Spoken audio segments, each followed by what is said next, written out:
Scene description. Ethan stands in front of a gleaming black motorcycle parked under a streetlight. Rocco stands beside him, smiling proudly, one hand on Ethan's shoulder. Ethan's expression is stunned and emotional. The bike features a chrome finish, custom iron soles logo, and leather saddle. Setting: quiet suburban street at dusk with neutral white street lighting, gentle reflections on wet asphalt, and clear upscale background of brick buildings and parked bikes. Atmosphere: warm, emotional surprise, the reward of kindness. Before we go further, make sure to hit that like button, subscribe to Kindness Universe, and share your thoughts in the comments. Because stories like this remind us how one act of compassion can change a life forever. Ethan Marshall was 28, a kind-hearted man with eyes that carried both exhaustion and hope. He'd been unemployed for nearly a year after the company he worked for shut down unexpectedly.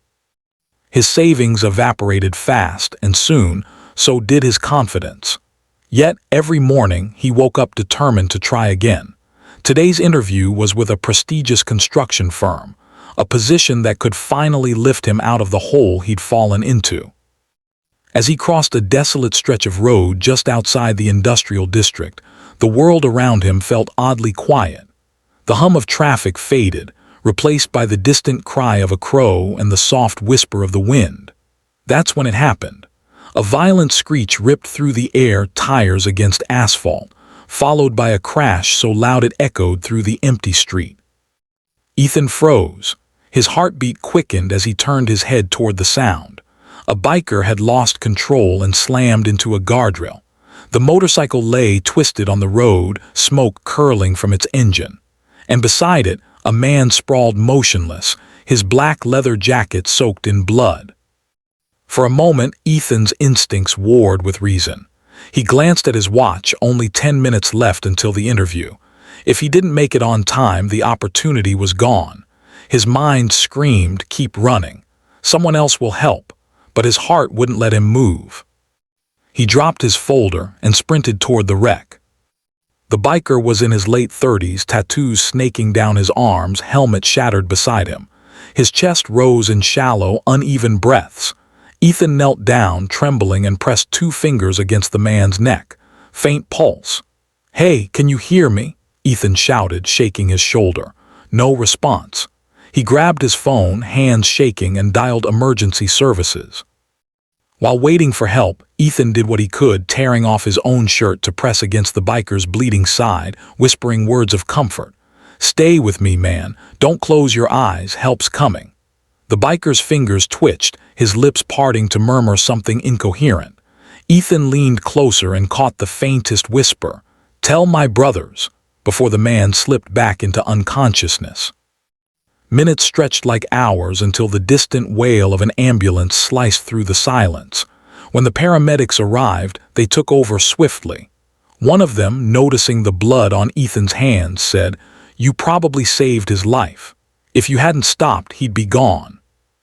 Ethan stood there, heart pounding, adrenaline fatting into exhaustion. As the ambulance sped away, he glanced down at his watch, 20 minutes past the interview time. His heart sank. He grabbed his folder from the road, the pages stained with dust and streaks of blood. His chance was gone. Still, something inside him whispered that he'd done the right thing. By the time he reached the office, the receptionist looked at him apologetically. "I'm sorry, sir. The interview panel just left. Maybe next time." Ethan tried to explain, but she only shook her head gently. He walked out, his footsteps heavy. The city's noise returned, cars honking, people laughing, life moving on, but for him, everything felt distant. That night he sat alone in his dimly lit apartment, replaying the scene over and over. He'd saved a man's life, but at what cost? His rent was overdue, his fridge nearly empty. He wanted to believe that good deeds came back around, but life had taught him otherwise. Days turned into a week. No job, no calls, no hope. The memory of that crash haunted him, not because of the blood or fear, but because he didn't even know if the biker had survived. Then one rainy evening, there was a knock at his door. Ethan hesitated before opening it and froze. Standing there were three men, each wearing leather jackets with a fiery insignia on the back, Iron Soul's Motorcycle Club. The one in the middle, a tall man with a scar over his eyebrow, gave a nod. "You Ethan Marshall?" Ethan's voice caught. "Yeah, who's asking?" The man stepped forward and extended his hand. "Name, Rocco, you saved my brother." Ethan blinked, realization dawning. "The biker." Rocco nodded. "His name's Vince. He's alive because of you. Doctors said another 5 minutes and he'd be gone." Ethan's throat tightened. That's good to hear." Rocco's expression softened. "He wanted to thank you himself, but he's still recovering. We wanted to do that for him." He turned to one of the others, who handed Ethan an envelope. Ethan frowned. "What's this?" "Just open it." Inside were several crisp bills, more money than Ethan had seen in months.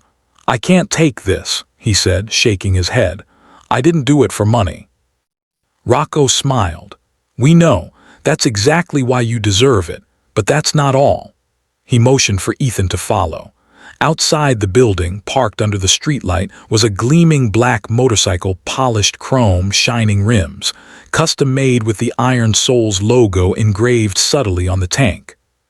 Ethan stared, speechless. I don't even know how to ride." Rocco chuckled.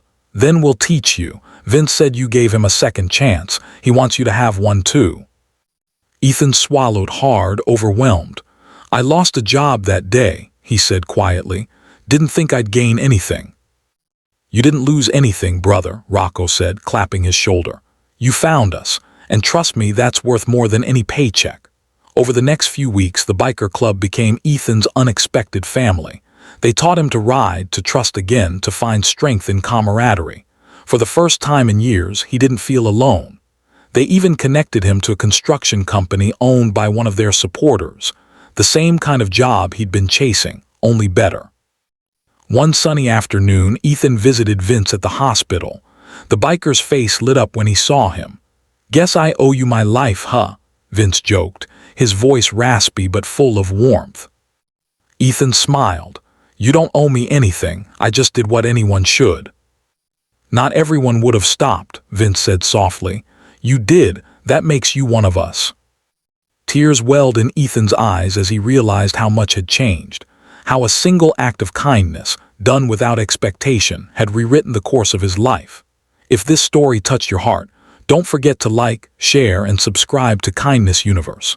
Let's spread more stories that prove compassion can change the world. Years later, Ethan would look back at that fateful morning, the lost job, the crash, the blood on his hands, and smile. Because sometimes, losing what you thought you needed leads you to everything you were meant to find. The world had taken away his opportunity that day, but it had returned something far greater, a family, a purpose, and the reminder that kindness never goes unrewarded. He'd saved a dying biker, but in truth, that biker had saved him too.